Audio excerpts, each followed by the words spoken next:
한인서울 복음방송 주안의 하나 2부 방송으로 이어집니다. 주안의 하나 2부에서는 야곱의 삶을 중심으로 여러 관계에 대해 생각해보는 관계와 은혜의 설교, 그리고 함께 성경을 읽으며 묵상하는 Let's Read the Bible이 준비되어 있습니다. 먼저 관계 들으시겠습니다.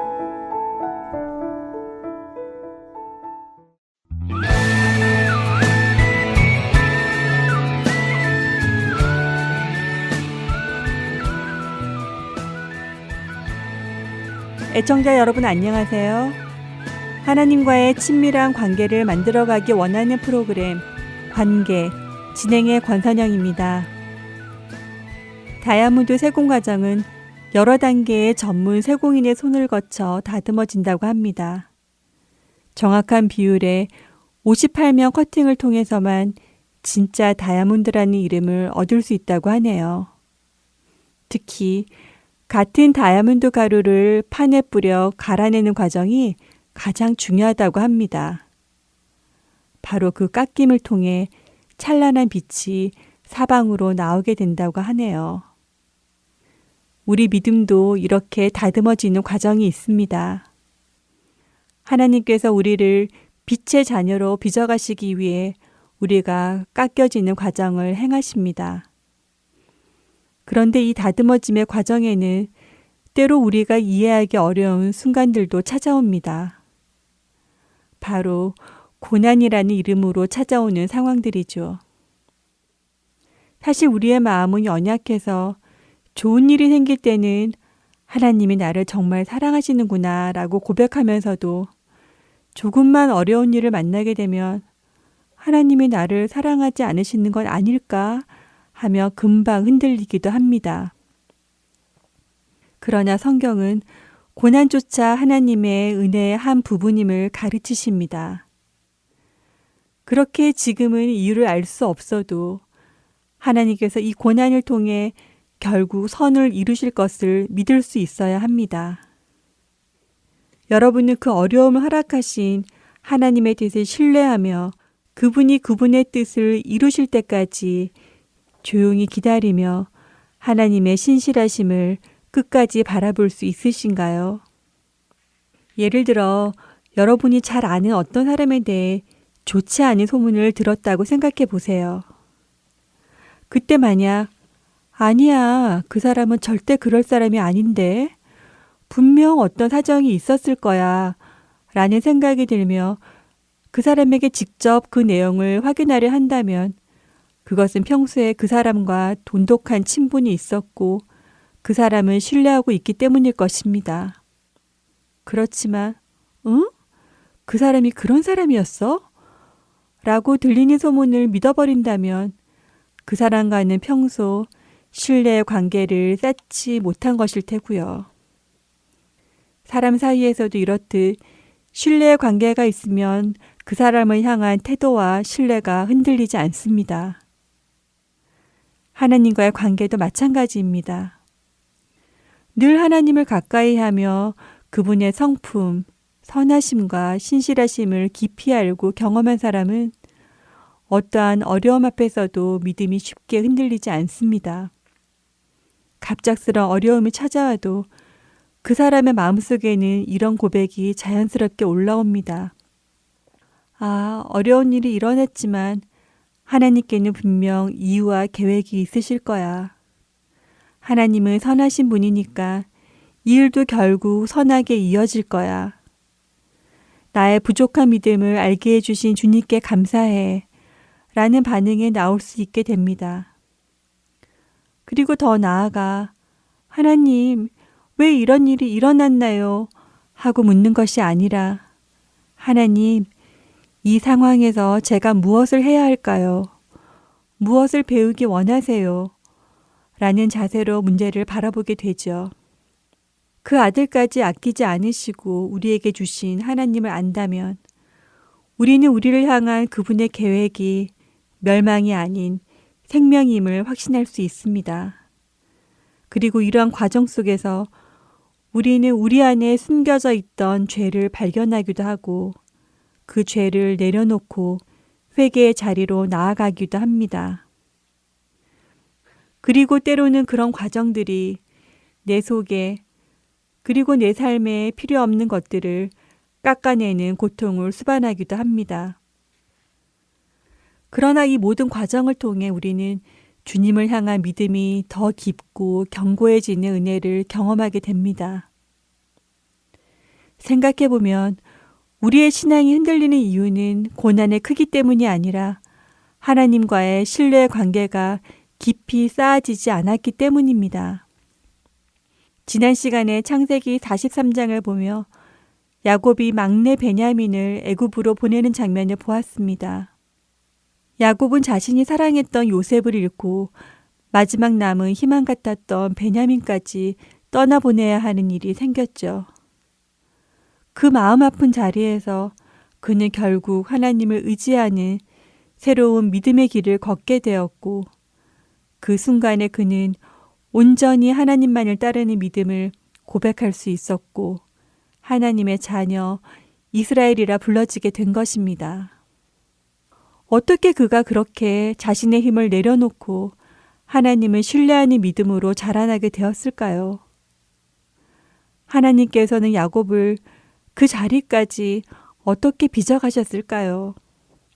사실 막내 베냐민을 떠나보내기까지 하나님은 야곱의 삶에서 야곱이 신뢰하던 사람들, 야곱이 사랑하던 사람들, 야곱이 의지하던 사람들을 떠나보내시는 것을 볼 수 있습니다.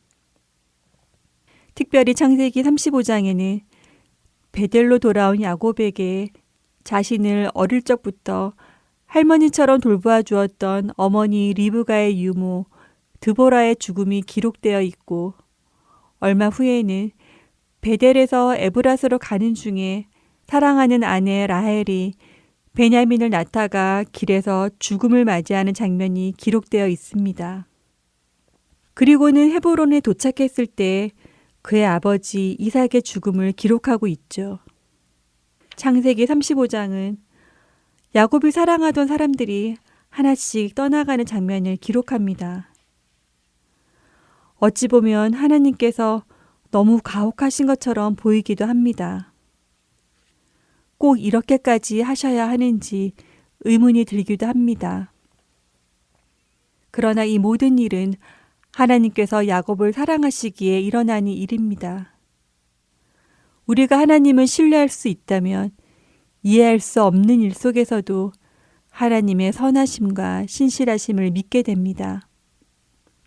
야곱은 이 모든 과정 속에서 모든 소유와 주권은 주님께 달려있고 모든 생명과 모든 상황의 주권자는 하나님이시라는 것을 깊이 깨달아 갑니다.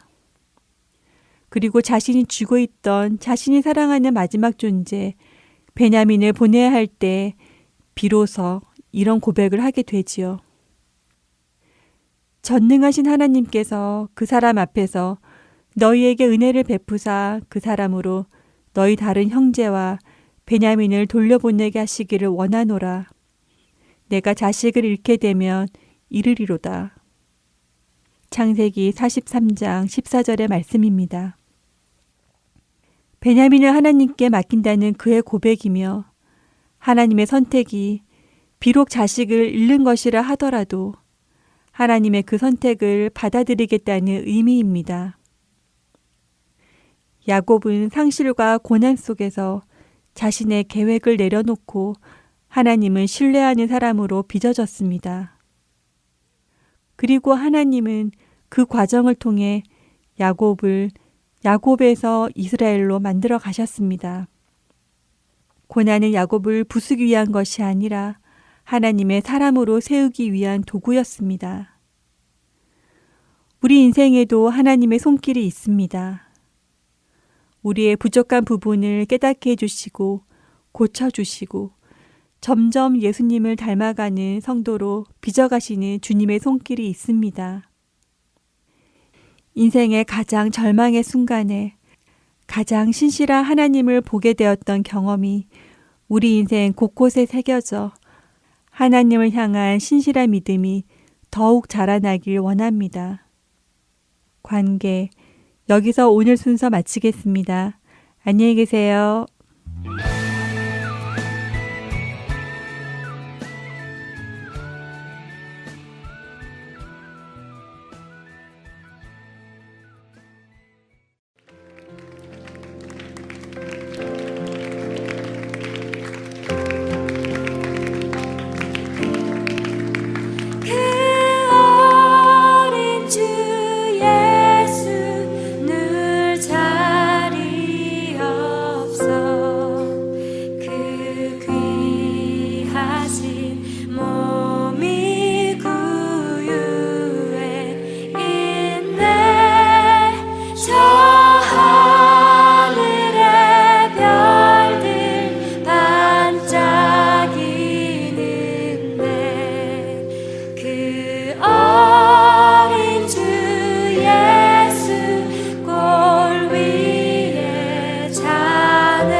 은혜의 설교 말씀 함께 들으시겠습니다. 오늘은 서울 주님의 십자가교회 서정건 목사님께서 이사야 7장 1절에서 16절까지의 말씀의 본문으로 임마누엘의 소망이라는 제목의 말씀 전해주십니다. 은혜의 시간 되시기 바랍니다.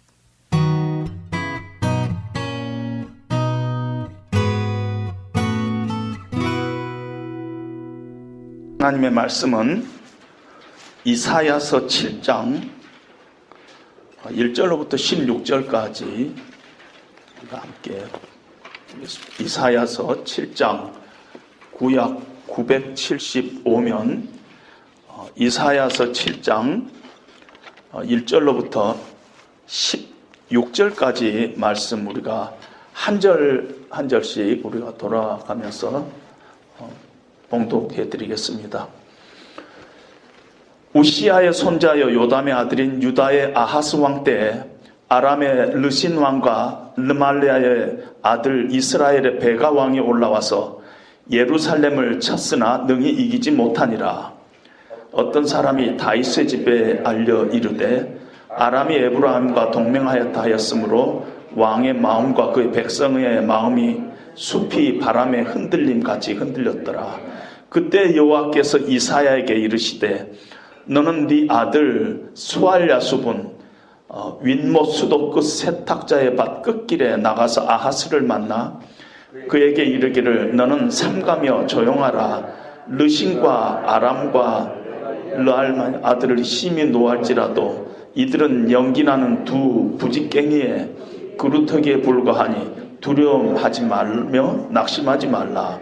아람과 에브라임과 르말리아의 아들이 악한 꾀로 너를 대적하여 이기를 우리가 올라가 유대를 쳐서 그것을 쓰러뜨리고 우리를 위하여 그것을 무너뜨리고 다부엘의 아들을 그 중에 세워 왕으로 삼자 하였으나 주 여호와의 말씀이 그 일은 서지 못하며 이루어지지 못하리라. 대저 아람의 머리는 다메섹이요 다메섹의 머리는 르신이요 65년 내에 에브라임이 패망하여 다시는 나라를 이루지 못할 것이며 에브라임의 머리는 사마리아요 사마리아의 머리는 르알라의 아들이라. 만일 너희가 굳게 믿지 아니하면 너희는 굳게 서지 못하리라 하시니라.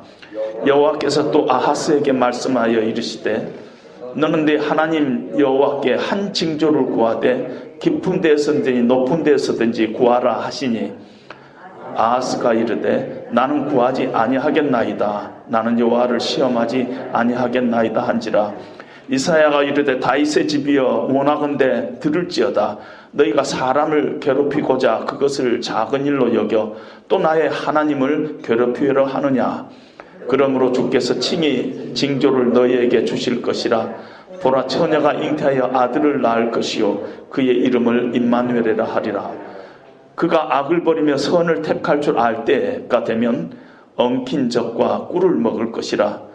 대저 이 아이가 악을 버리며 선을 행할 줄 알기 전에 네가 미워하는 두 왕의 땅이 황폐하게 되리라.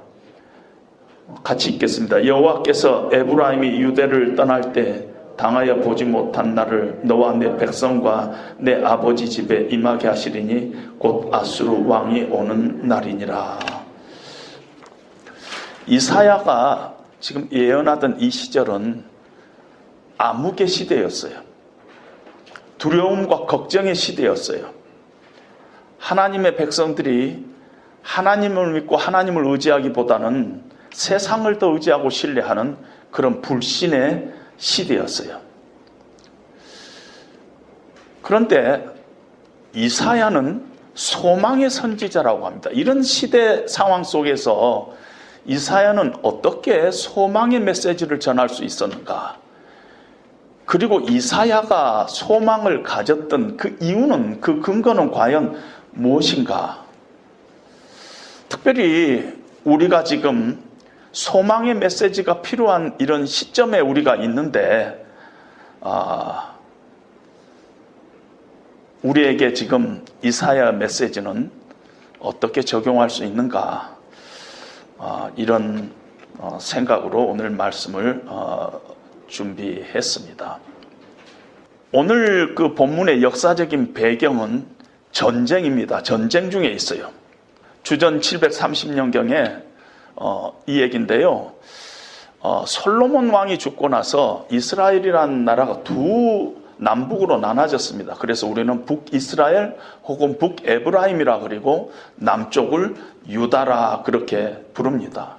그리고 그 당시에 그 세상의 패권을 잡고 있던 나라는 아수르라는 나라가 가장 강대국이었습니다. 그래서 그 주변 나라들이 작게든 크게든 여하튼 좀 피해를 보고 있었을 때인데요. 어느 때 아수르의 쿠데타가 일어났다 하는 소문이 들렸습니다. 그러자 그동안의 억압을 받던 주변 나라들이 들썩거리기 시작했습니다. 특별히 북이스라엘의 베가 왕하고 아람의 르신 왕이 서로 동맹을 맺어가지고 유다 왕 아하스에 접근을 했습니다. 그리고 이 동맹에 조인하기를 원했습니다. 왜? 아수르에 우리가 이번 기회에 대항해가지고 우리가 좀 독립을 하자 이렇게 된 것입니다. 그런데 아하스 왕은 다른 생각을 가져 있습니다. 왜 우리가 그런 모험을 하느냐? 차라리 아수르에게 조공 좀 바치고 속국으로 남은 것이 낫지 전쟁해가지고 잘못했다가 우리 개고생한다. 나는 생각이 다르다. 우리는 그런 모임에 가입하지 않겠다. 우리는 빠지겠다. 이런 생각을 아하스가 피력을 했습니다. 그러자 북이스라엘하고 아람이 괘씸하게 생각해가지고 북이스라엘과 아람이 연합전선을 펴가지고 유다를 침공합니다. 그 계획은 뭐냐면 아하스를 제거하고 아하스 왕 자리에 우리 말 잘 듣는 그런 왕을 세워가지고 유다와 함께 동맹을 해가지고 결국은 아수르에 대항할 그런 계획을 가지고 침공을 했습니다. 연합군이 침공을 했어요. 나라가 거의 초토화됐습니다. 성경에 보면 군인이 하루에 12만 명이 죽었다고 그랬어요. 그리고 20만 명이 포로로 잡혀갔습니다. 다행히 예루살렘만 이 전쟁에서 살아남을 수가 있었습니다. 나라가 전체가 다 초토화됐습니다. 오늘 성경에 보니까 아하스 왕과 그 백성들의 마음을 표현하는데 숲이 바람에 흔들리는 것 같이 흔들거렸다. 얼마나 두렵고 했으면은 이렇게 어떤 면에서 사시나무 떨듯이 떨었다 하고 얘기를 하고 있겠습니까? 이런 어려움이 생기면 보통은 나라의 왕이 하나님 앞에 나와서 하나님의 도움을 요청하든지 적어도 선지자한테 와가지고 하나님의 도움을 좀 요청하도록 이렇게 도움을 우리가 받을 수 있도록 요청하는 게 일반적인 얘기인데 아하스 왕은 가만히 있어요. 그래서 하나님께서 아하스를 찾아옵니다. 아하스를. 하나님께서 이사야를 통해서 아하스 왕에게 가서 말을 전하라 하고 오히려 하나님께서 아하스 왕을 찾아옵니다. 그리고 그 말은 위로와 확신의 메시지를 아하스 왕에게 전합니다. 너는 삼가며 조용하라. 두려워하지 말고 낙심하지 말라. 우리 한국말에는 멀리 떨어져 있는데 원어에는 이 네 단어가 차근차근 나옵니다. 삼가며 조용하고 두려워하지 말고 낙심하지 말라. 이렇게 네 단어가 연결되어 있습니다. 하나님께서 지금 아하스 왕을 위로하고 확신을 심어주고 있는 것입니다. 하나님만 바라라는 것입니다. 그러면서 아람 왕 르신하고 이스라엘 왕 베가는 연기 나는 두 부직갱이 같다. 이렇게 하나님께서 표현을 합니다. 그냥 부직갱이 아시잖아요. 불 붙이다가 끄트머리에 살짝 불이 붙지만은 탁탁 때리면 불 꺼지고 불 속에 이렇게 약간 잿더미 속에 오면 꺼져버리잖아요. 그런 거하고 똑같다는 것이에요. 그리고 너를 쫓아내고 다부엘의 아들, 누군가 몰라요. 다부엘의 아들을 후임 허수아비 왕으로 세우고 어쩌고 저쩌고 하는 그들의 계략은 절대 이루어지지 않는다 하고 말씀을 합니다. 9절에 보니까 주 여호와의 말씀이 그 일은 서지 못하며 이루어지지 못하리라. 그런 계략은 결코 이루어지지 않는다. 이렇게 하나님께서 위로와 격려와 확신의 말씀을 해주면은 아하스는 하나님을 신뢰해야 될 텐데 아하스는 하나님을 신뢰하지 않았습니다. 그래서 우리가 가만히 생각해 보면은 하나님의 말씀이 모든 사람에게 위로가 되는 게 아니에요. 그렇지 않아요? 아무리 좋은 말씀이라도 그 말씀을 믿지 않으면은 아무 소용이 없는 것이에요. 믿는 자에게 하나님의 위로의 말씀이 위로가 되고 하나님의 확신의 말씀이 확신이 되고 하나님의 말씀에서부터 능력이 우리의 능력이 되고 하는 것이지 믿지 않고서는 결코 그것이 나에게 위로도 되지 않고 소망도 되지 않고 능력도 되지 않고 은혜도 되지 않아요. 아하스는 안타깝게도 하나님의 이 위로와 확신의 말씀을 믿지 않았습니다. 그래서 하나님께서 믿음을 요구하고 있는 것이에요. 믿음을. 만일 너희가 굳게 믿지 아니하면 너희는 굳게 서지 못하리라. 이 말을 뒤집으면은 너희가 굳게 서면 내가 너희를 굳게 세우리라 하는 말이에요. If you stand firm in your faith, I will make you stand firm. 이 말이에요. 그런데 히브리 원어에 보니까 여기가요 딱 두 단어로만 되어 있어요. 우리가 너무 다 아는 히브리 말로 되어 있어요. 너희가 아멘 하면은 내가 아멘 하리라. 두 단어가 아멘 아멘으로 되어 있어요. 네가 아멘 하면은 그 말을 너희가 믿음에 굳게 서면 이렇게 한국말로 번역을 했어요. 내가 아멘 하리라. 내가 너희를 굳게 세우리라.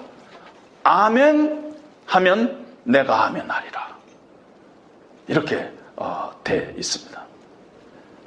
믿음에 굳게 서기를 요구합니다. 왜냐하면 너희는 다른 나라와 다른 나라라는 거예요. 하나님이 왕인 나라라는 거예요.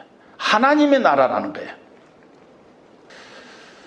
그런데 여전히 아하스는 하나님의 이 말씀을 마음으로 받아들이지 않았어요. 믿지 않았어요. 그런데 하나님은 물러서지 않고 다시 아하스에게 말씀하십니다. 한 징조를 구하라. 깊은 데든지 높은 데든지 아무 것이라도 세상 저 끝에서부터 끝까지 중에서 아무 거라도 네가 징조 하나를 구하라. 여러분 보통은요 사람 쪽에서 징조를 요구합니다. 기드온처럼 하나님의 약속을 다 확신하기 위해서 하나님 이렇게 하면은 제가 믿겠나이다. 이렇게 해주세요. 해보세요. 이렇게 해보세요. 이렇게 사람 편에서 하나님께 징조를 요구하는데 오늘 우리는 보니까 아하스에게 하나님이 징조를 요구하는 거예요. 네가 징조 아무거나 나한테 요구해봐라. 내가 그 징조 보여줄게. 왜 하나님께서 징조를 요구해요? 아하스한테? 안 믿으니까 하여튼 징조를 내가 주겠다. 징조를 구하라 그러는데 아하스가 뭐라고 하나님께 답변하냐면은 나는 구하지 아니하겠나이다. 나는 여호와를 시험하지 않겠나이다 하고 답변을 합니다. 우리가 그냥 이렇게 겉으로 보면은 아하스가 대단히 겸손하는 것 같죠. 나는 징조를 구하지 않겠나이다. 하나님을 시험하지도 않겠나이다. 그런데 이거는요 잘못 오해하면은 아하스가 겸손한 것까지 우리가 착각할 수 있는데 사실은요 겸손을 가장한 위선적이고 불신앙적인 표현입니다. 왜 그러냐면은 내가 구하지 않겠습니다 하는 이 구하다 이 단어가 미완료형이라는 시제로 쓰여 있는데 이거는 영원히 계속 안 하겠다는 뜻이에요. 영원히 계속 안 하겠다. 그 말은 뭐냐면은 하나님, 이 아하스 속마음이 하나님 내가 하나님한테 구할 일 없어요. 하나님 됐어. 징조 구해가지고 무슨 뾰족한 수 있는 줄 아세요? 현실을 보세요. 하나님. 현실은 그렇지 않아요. 우리가 어떻게 아람 이깁니까? 징조 필요 없어요. 현실적인 대안이 되지 못합니다. 저는 됐습니다. 이런 뜻이에요. 안 믿으려는 아주 완고함에서 나오는 거짓된 겸손함 같은 것을 보이고 있는 것입니다. 사실 아하스 왕은 지금 다른 계획이 있어요. 하나님 앞에 이렇게 이야기할 때 아하스 왕은 다른 인편을 통해서 금은 보화를 모아가지고 아수르 왕한테 갖다 주면서 편지를 보냈어요. 아수르 왕이여, 나는 당신의 종입니다. 당신의 아들입니다. 우리나라를 도와주소서 하면서 아수르 왕한테 지금 편지도 보내고 금은 보화도 보내고 다른 자기 나름대로 상당히 든든한 대안을 가지고 있으니까 하나님의 뭐 징조니 어쩌니 하는 말이 들어오지가 않죠. 근데 사실은 아하스의 생각대로 됐어요. 아람이 아수르에게 망했어요. 그런데 유다는 이 일로 인해서 아수르의 조공을 바칠 뿐만 아니라 속국이 돼가지고 아주 고생을 하다가 나중에 아수르한테 망한다고 17절에 나와 있습니다. 아수르한테 망합니다.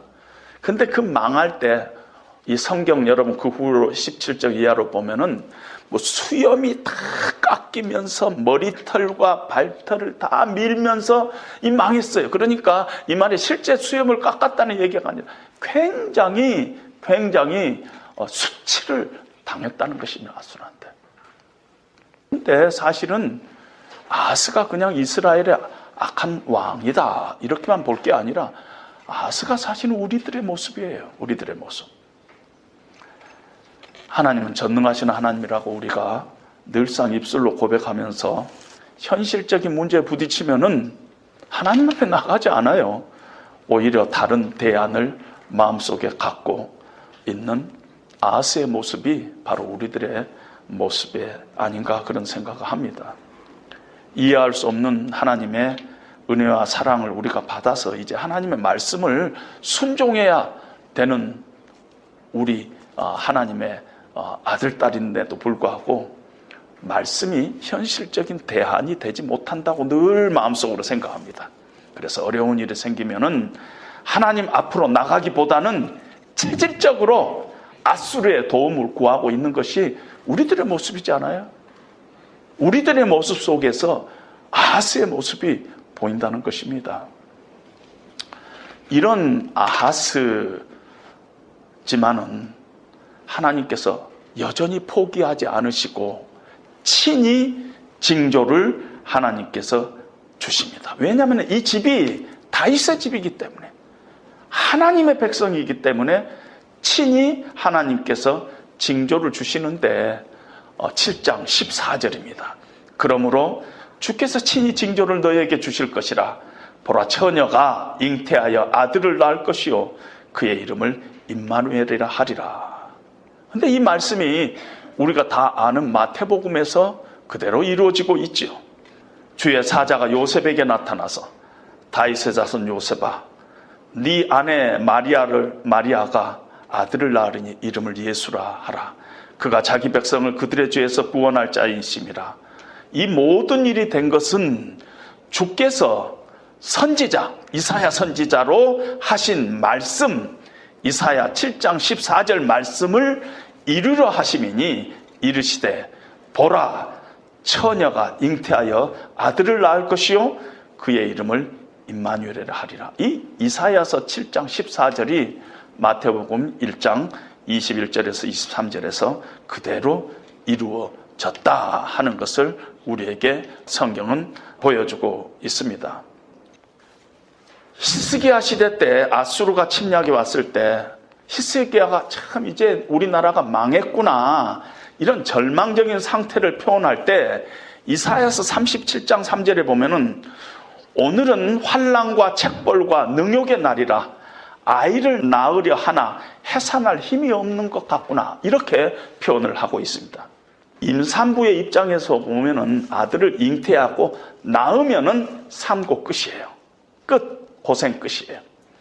그러나 산고가 계속 들었음에도 불구하고 아이를 못 낳으면요, 그 고통은, 산고의 고통은 계속되고 자칫 잘못하면 죽기도 하지 않아요. 이걸 표현하고 있다는 것입니다. 히스기야는 이것을 은유적으로 표현하고 있다는 것입니다. 아수르의 침략을 받고 있는 유다의 형편을 묘사하면서 아이를 낳으려 하는데 해산할 힘이 없다는 식으로 표현하고 있다는 것입니다.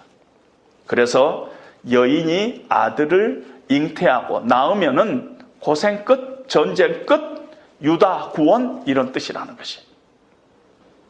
그리고 아들의 이름을 임마누엘이라 하는 것은 이 구원이 하나님의 도우심으로 된 것이다. 이런 일이 실제 그 역사 속에서 일어난다 하는 것이지 이것이 무슨 마태복음에서 인용할 만큼 예언적인 것이 아니다 하는 것입니다. 그리고 실제 그런 것들이 믿어지게끔 이 시대 때 어떤 사건이 있었냐면요, 아까 20만 명이 아람과 에브라임의 전쟁에서 포로로 잡혀갔는데 20만 명을 포로로 데리고 갔는데 아람이 그 포로를 갖다가 북이스라엘에다 넘겼어요. 그래갖고 북이스라엘에 20만 명 포로를 데리고 가는데 갑자기 사마리아에 한 선지자가 나타나더니 하나님의 말씀을 전하는데 이들은 너희 형제다. 절대 이 포로를 노예로 사용할 수 없더라.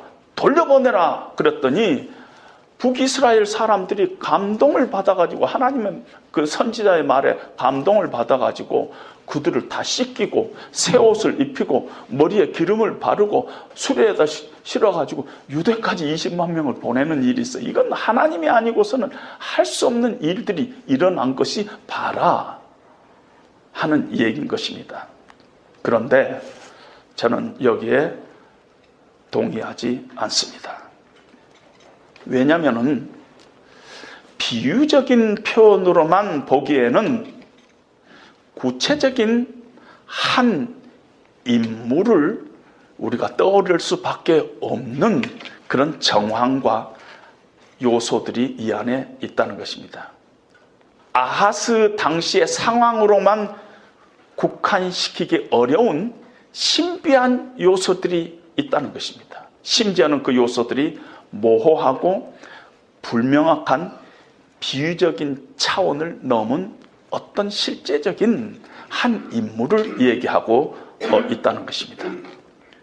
구체적인 한 인물의 잉태와 출생뿐만 아니라 여인이 잉태해서 아들을 낳고 나서 그 아들이 성장하고 먹는 음식까지 당시의 역사적인 상황을 뛰어넘는 어떠한 실제적인 한 인물의 이 얘기가 이 안에 있다는 것입니다. 15절에 보니까 그 아이가 악을 버리며 선을 택할 줄 알 때가 되면 엉킨 젖과 꿀을 먹을 것이라. 이 아이가 악을 버리며 선을 택할 줄 알기 전에 네가 미워하는 두 왕의 땅이 황폐하게 되리라. 그냥 비유로만 보기에는 뭔가 한 사람, 한 어떤 아이에 대한 이야기를 하고 있다는 것입니다. 그리고 성경에는요, 이 임마누엘이로 상징되고 있는 이 하나님의 이 구원의 사건이 한 인격의 출생 속에서 구체화될 뿐만 아니라 미래의 일까지 함께 내다보는 그런 힌트들이 성경에 이사야서 7장, 8장, 9장, 10장, 11장 그 주변에서 일어나고 있어요.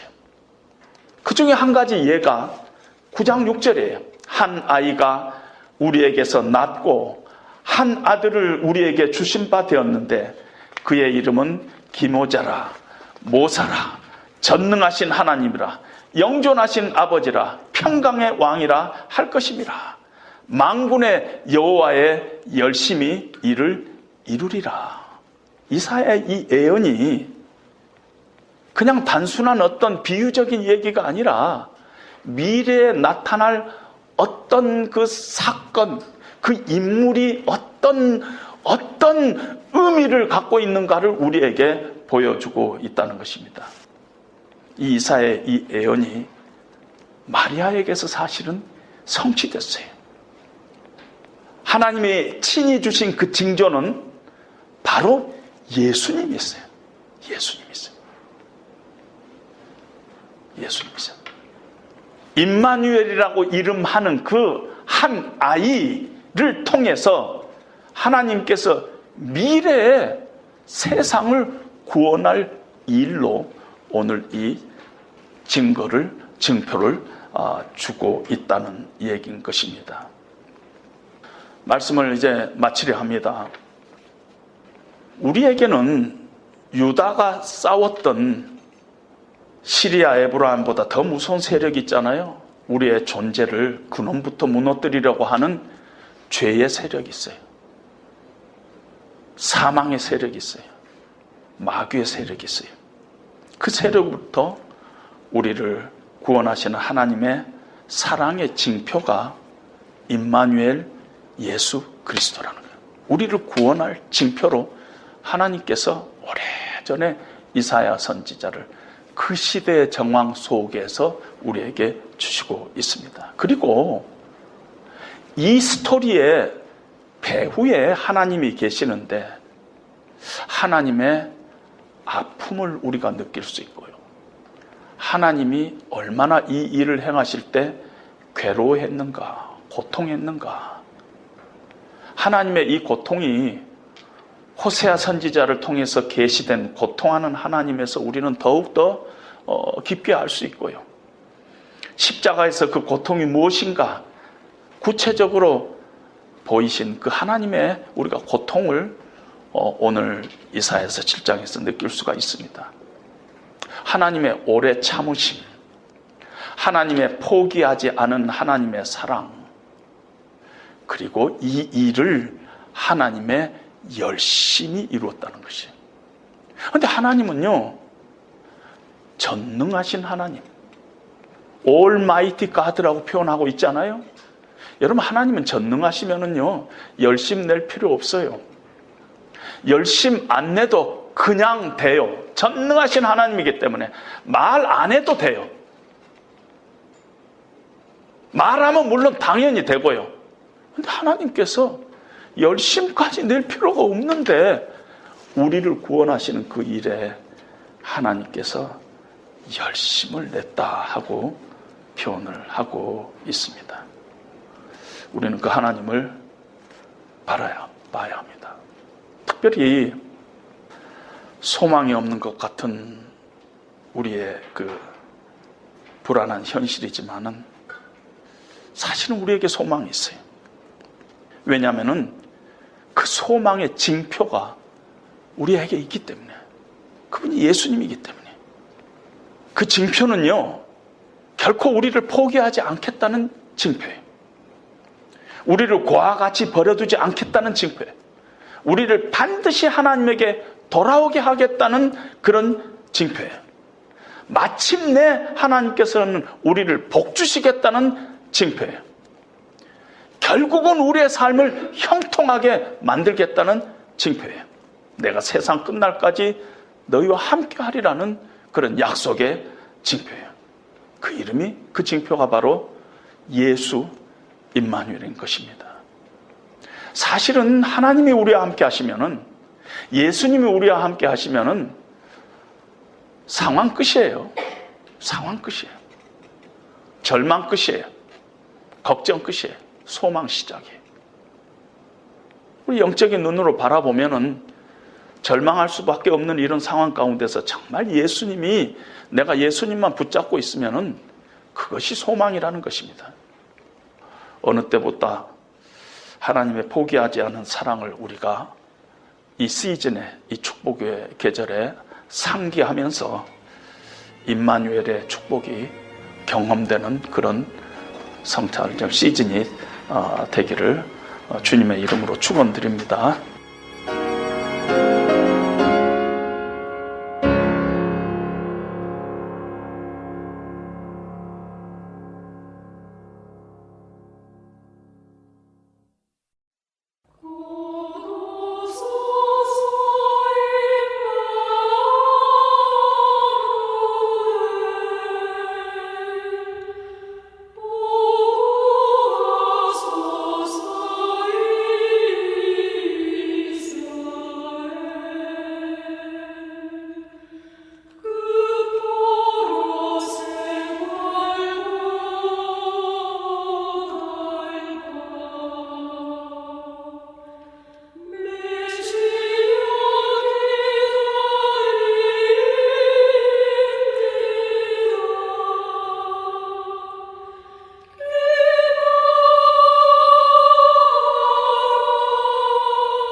기뻐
하트앤서울 복음방송을 팟캐스트로 듣는 법.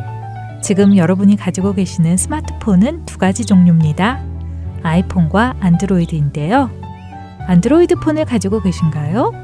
플레이스토어에서 팟캐스트를 다운로드하여 설치하신 후 하트앤서울 가스펠 미니스트리를 영문으로 검색해 주세요. 참 쉽죠? 아이폰을 가지고 계신가요? 이것은 더욱 쉽습니다. 스마트폰 화면에 팟캐스트 아이콘이 보일 거예요. 보라색 안테나 그림이죠. 이것을 누르시고 창이 열리면 하트앤서울 가스펠 미니스트리를 영문으로 검색해 주세요. 오예! 복음 방송의 모든 지난 방송과 이번 주 방송이 우리의 작은 스마트폰에 모두 쏙쏙. 언제, 어느 때나 어느 곳에서나 여러분과 함께하는 하트앤서울 복음 방송입니다.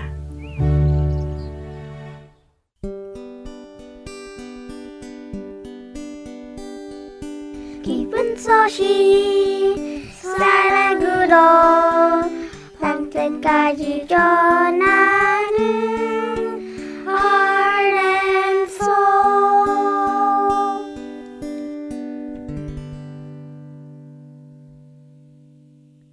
이어서 Let's Read the Bible 함께 들으시겠습니다.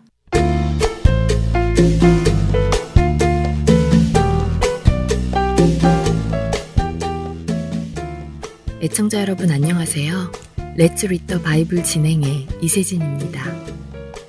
하나님은 고아의 아버지이시며 과부의 재판장이시라고 시편 68편 5절은 말씀하십니다.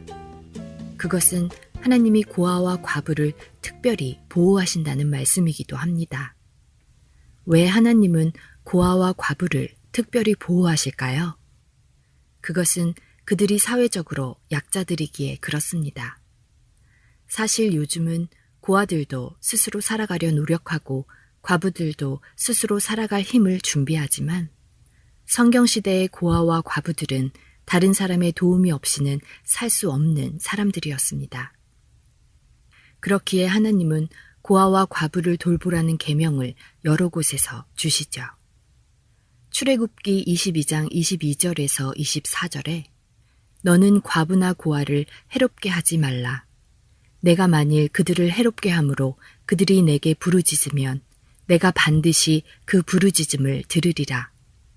나의 노가 맹렬함으로 내가 칼로 너희를 죽이리니 너희의 아내는 과부가 되고 너희 자녀는 고아가 되리라 라고까지 말씀하십니다. 그 외에도 신명기의 여러 곳에서도 하나님은 고아와 과부들을 돌보라는 말씀을 해주십니다. 예수님은 오늘 읽을 마가복음 12장에서 제자들에게 서기관들을 삼가하라고 하십니다. 서기관이란 하나님의 말씀을 기록하고 관리하는 사람들입니다. 더 나아가 말씀을 연구하고 백성들에게 그 말씀을 가르쳐야 하는 사람들이었죠.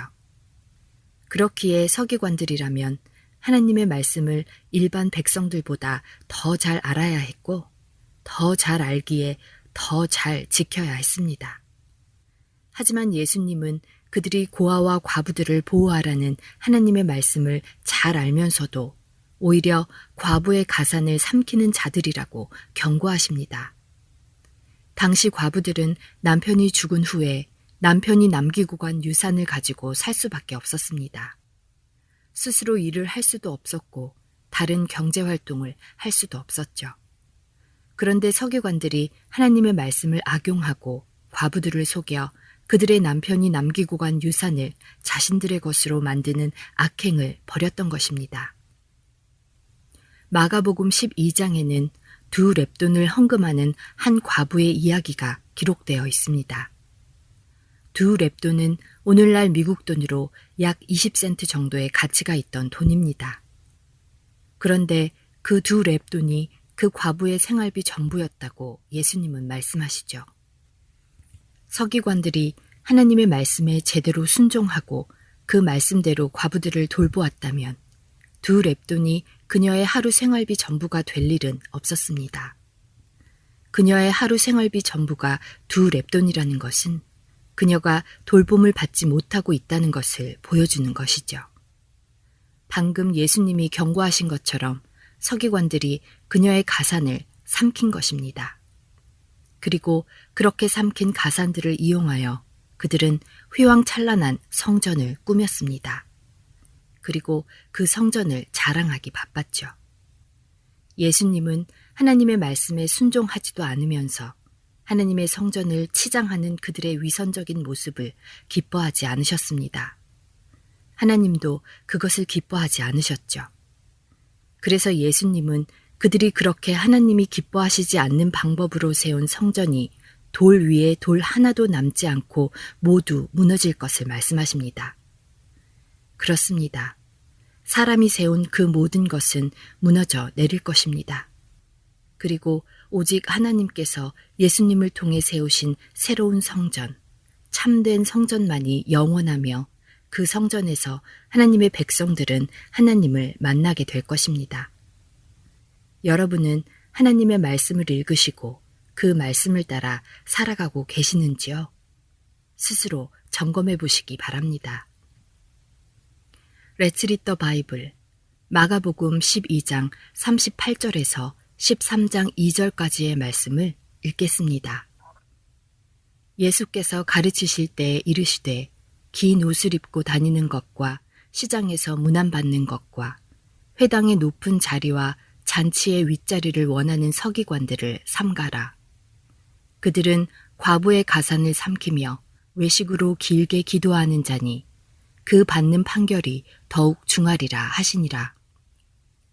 예수께서 헌금함을 대하여 앉으사 무리가 어떻게 헌금함에 돈 넣는가를 보실세 여러 부자는 많이 넣는데 한 가난한 과부는 와서 두 렙돈 곧 한 고드란트를 넣는지라.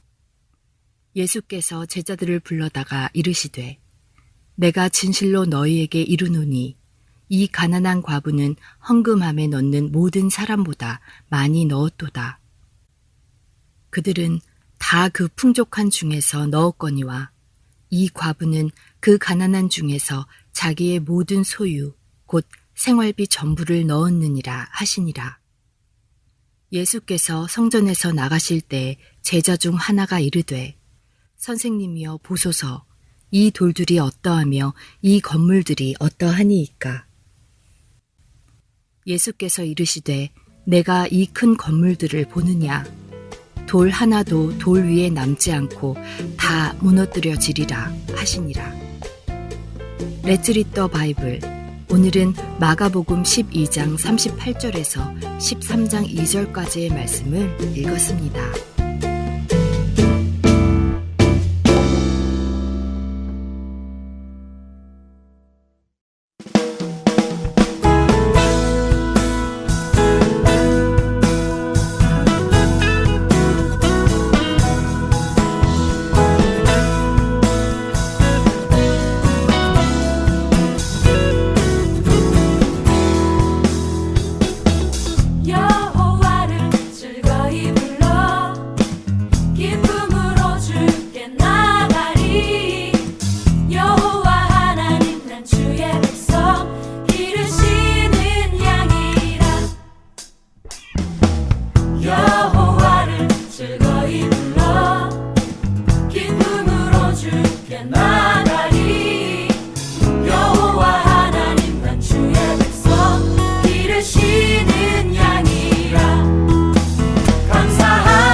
감사함으로 주를 높이며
송축할지어다.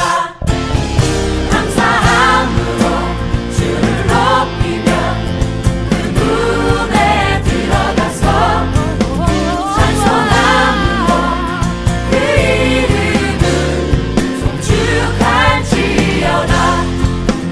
감사함으로 주를 높이며 그 문에 들어가서 찬송함으로 그 이름을 송축할지어다. 송축할지어다. 송축할지어다.